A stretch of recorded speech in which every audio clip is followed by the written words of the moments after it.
வெள்ளை அறிக்கை கணக்கிலேயே வராத சுமார் 4000 கோடி ரூபாய் எங்கே அப்படின்னு இப்போ தமிழக காவல்துறை அதிகாரிகளுக்கு புகார் அளிக்கப்பட்டிருக்கு.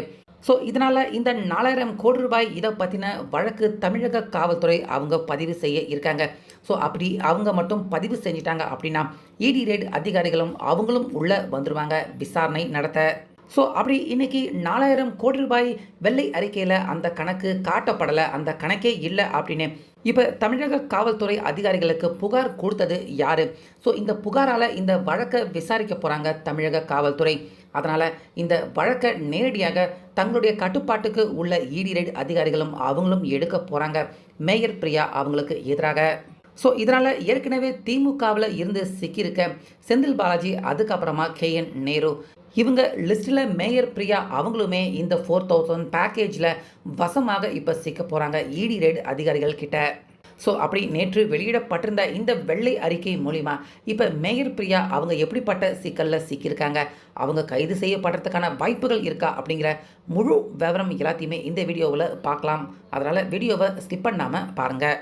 இதில் ஃபஸ்ட்டு நம்ம முதலமைச்சர் விஜய் அவர்கள் அவர் பதவி ஏற்றுக்கிட்ட அன்னைக்கே பார்த்தீங்கன்னா வெள்ளை அறிக்கை வெளியிடப்படும், திமுக இந்த 5 வருஷத்தில் தமிழ்நாட்டை எப்படி நாசம் பண்ணி வச்சுருக்காங்க அப்படிங்கிற வெள்ளை அறிக்கை வெளியிடப்படும் அப்படின்னு சொல்லிட்டு தான் அவர் ஆட்சி பொறுப்பையை எடுத்துக்கிட்டாரு.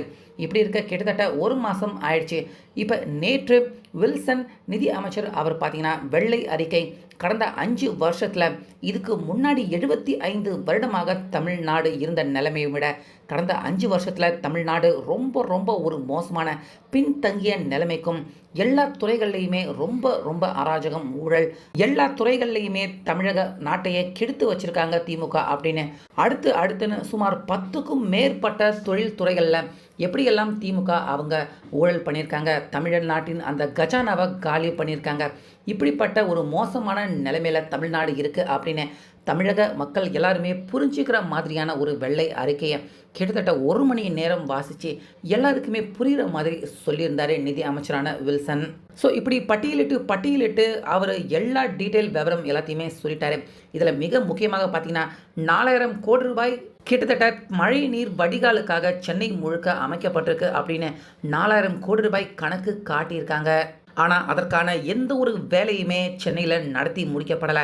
எங்கெங்கே 4000 கோடி ரூபாய் நீங்கள் வேலை செஞ்சுருக்கீங்க அப்படின்னு அந்தந்த இடங்களை காட்டுங்க அப்படின்னு அதிகாரிகள்கிட்ட கேட்டால் அவங்களும் பார்த்தீங்கன்னா எங்கேயுமே நடக்கலை, எந்த ஒரு இடத்தையுமே அவங்களால காட்ட முடியல. வேலை நடந்தால் தானே அவங்க காட்டுவாங்க. அப்படிப்பட்ட இடம் எதுவுமே சென்னையில் பெரும்பாலான இடத்துல இல்லை. சும்மா பேருக்கு ஒரு சில இடத்துல மட்டும்தான் வேலை நடந்த மாதிரி மழைநீர் வடிகால் அமைப்பு அமைச்ச மாதிரி வேலை காட்டியிருக்காங்க. அதில் 4000 கோடி ரூபாய் ஊழல் நடந்திருக்கு அப்படின்னு நம்ம எல்லாருமே பல வருஷமாக சொல்லிகிட்டு இருக்கோம். தமிழ்நாட்டு மக்கள் அவங்க எல்லாருக்குமே கூட தெரியும். ஸோ இப்படி திமுக அவங்க ஊழல் பண்ணியிருக்க அந்த பட்டியல் லிஸ்ட்டில் இந்த 4000 கோடி ரூபாய் பேக்கேஜ் நாங்கள் சென்னை மாநகரத்தில் பணிகளை செஞ்சு முடிச்சிருக்கோம் அப்படின்னு மேடைக்கு மேடை மேயர் பிரியா அவங்க தான் சொல்லியிருக்காங்க. அவங்களுடைய கண்காணிப்பு, அவங்களுடைய கட்டுப்பாட்டுக்கு கீழே தான் இந்த 4000 கோடி ரூபாய் மழைநீர் வடிகால் அமைப்பு சென்னையில் நடத்தி முடிக்கப்பட்டிருந்தது. இப்படி இருக்க நேற்று வெள்ளை அறிக்கை வெளியிடப்பட்டிருந்த நம்ம நிதி அமைச்சரான வில்சன் அவர்கள் மழைநீர் வடிகால் அமைச்சதுக்கான நிதி தமிழக அரசு அவங்க கொடுத்துருக்காங்க. கிட்டத்தட்ட 4000 கோடி ரூபாய் தமிழக அரசு மழைநீர் வடிகாலுக்கான நிதி விடுவிக்கப்பட்டிருக்கு. ஆனால் அதற்கான வேலை எங்கேயுமே நடக்கலை. கிட்டத்தட்ட 1, 2, 3 இடத்துல தான் அதற்கான வேலை நடந்திருக்கு. அப்படிப்பட்ட வேலைகளை மட்டுமே காட்டிட்டு 4000 கோடி ரூபாய் தமிழக அரசு கஜானாவில் இருந்து காணாமல் போயிருக்கு. ஆனால் வேலைகள் எங்கேயுமே நடக்கலை. இப்போ இந்த ஆண்டு மழை நீர் பருவ மழை, அதே போல் மழைக்கால மழை பெய்யறப்ப திரும்பவும் நாங்கள் எங்களுடைய ஆட்சியில் திரும்பவும் மிகப்பெரிய அளவில் செலவு செய்து சென்னை முழுக்க நிறைய இடத்துல வடிகால் அமைப்பு கட்ட வேண்டிய நிலைமையில் தான் இப்போ சென்னை இருக்குது. ஸோ அதனால் 4000 கோடி ரூபாய்க்கு எங்கெங்கே வேலை செஞ்சுருக்காங்க அப்படிங்கிற கணக்கு வழக்கும் இல்லை. அதே போல் வெள்ளை அறிக்கையில் பார்த்தோம்னா 4000 கோடி ரூபாய் எடுத்து செலவு பண்ணியிருக்காங்க அப்படிங்கிற போலியான கணக்கு காமிக்கப்பட்டிருக்கு அப்படிங்கிற மாதிரி இப்போ நிதி அமைச்சர் வில்சன் அவர்கள் பார்த்தீங்கன்னா நேற்று வெளியிட்ட வெள்ளை அறிக்கையில் 4000 கோடி ரூபாய் எடுத்து செலவு பண்ணியிருக்காங்க. ஆனால் செலவு பண்ணதுக்கான இடம் ஆதாரங்கள் எதுவுமே இல்லை அப்படிங்கிற விஷயத்தை பார்த்தீங்கன்னா இப்போ வில்சன் அவர்கள் சொல்கிறாரு. அது மட்டும் இல்லாமல் இந்த தகவலை காவல் நிலையத்துக்கும் வில்சன் அவர்கள் அனுப்பி வச்சிருக்காரு. அதனால் காவல்துறை அதிகாரிகள் பார்த்தீங்கன்னா இப்போ இந்த விஷயத்த ஒரு வழக்கு மாதிரி பதிவு பண்ணி அவங்க விசாரணை பண்ண இருக்காங்க. ஸோ ஏற்கனவே நம்ம தமிழக காவல்துறை அவங்க வழக்கு பதிவு பண்ணிட்டாங்க. நேருவுக்கு எதிராகவும் வழக்கு பதிவு பண்ணியிருக்காங்க. செந்தில் பாலாஜி அவருக்கு எதிராகவும் வழக்கு பதிவு பண்ணியிருக்காங்க. ஸோ அந்த லிஸ்ட்டில் இப்போ மேயர் பிரியா அவங்களுமே சிக்க இருக்காங்க. அவங்களுக்கு எதிராகவும் பார்த்தீங்கன்னா இந்த 4000 கோடி ரூபாய் முறைகேடு விஷயத்தில் வழக்கு பதிவு பண்ண போகிறாங்க. ஸோ வழக்கு பதிவு பண்ணாங்கன்னா இடி ரெய்டு அதிகாரிகள் ஏற்கனவே நேரு அவரையுமே கஸ்டடியில் எடுத்து விசாரணை பண்ண போகிறதா சொல்லிட்டு இருக்காங்க. இந்த லிஸ்ட்டில் செந்தில் பாலாஜி அவருமே இருக்காரு. அதே போல் இந்த லிஸ்ட்டில் இப்போ இடி ரெய்டு அதிகாரிகள் அவங்கக்கிட்டையுமே வசமாக சிக்க போகிறாங்க இந்த மேயர் பிரியா. ஸோ இந்த 4000 கோடி ரூபாயும் எடுத்து மேயர் பிரியா அவங்களுடைய பாக்கெட்டுக்குள்ளே போட்டுக்கிட்டாங்களோ இல்லை திமுக மிகப்பெரிய தலைகள் அவங்க எல்லாருமே பிரிச்சுக்கிட்டாங்களா அப்படிங்கிறது தெரியல. ஆனால் இதில் வசமாக மைய புள்ளியாக மிகப்பெரிய ஒரு நபராக வசமாக சிக்கியிருக்கிறது மேயர் பிரியா தான்.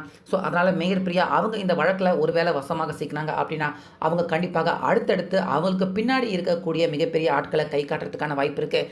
ஸோ இதனால் இந்த 4000 கோடி ரூபாய் பேக்கேஜ் அப்படின்னு சொல்லிட்டு இருந்த திமுக அவங்களால மேயர் பிரியா அவங்களுமே இப்போ சிக்கிறது மட்டும் இல்லாமல் அவங்களுக்கு பின்னாடி யாரெல்லாம் இதில் சம்மந்தப்பட்டிருக்காங்க அப்படின்னு மேயர் பிரியா அவங்க சொன்னாங்கன்னா நிச்சயமாக திமுக மிகப்பெரிய தலைகள் சேகர் பாபு, உதயநிதி இப்படி இன்னும் நிறைய பேர் கண்டிப்பாக சிக்கிறதுக்கான வாய்ப்புகள் நிச்சயமாக இருக்குது. ஸோ அந்த வகையில் நேற்று வெளியிடப்பட்டிருந்த இந்த வெள்ளை அறிக்கையால் இப்போ மேயர் பிரியா அவங்களுமே வசமாக சிக்க போகிறாங்க இடி ரெய்டு அதிகாரிகள் கிட்ட. இதை பற்றி உங்கள் கருத்தை சொல்லுங்கள்.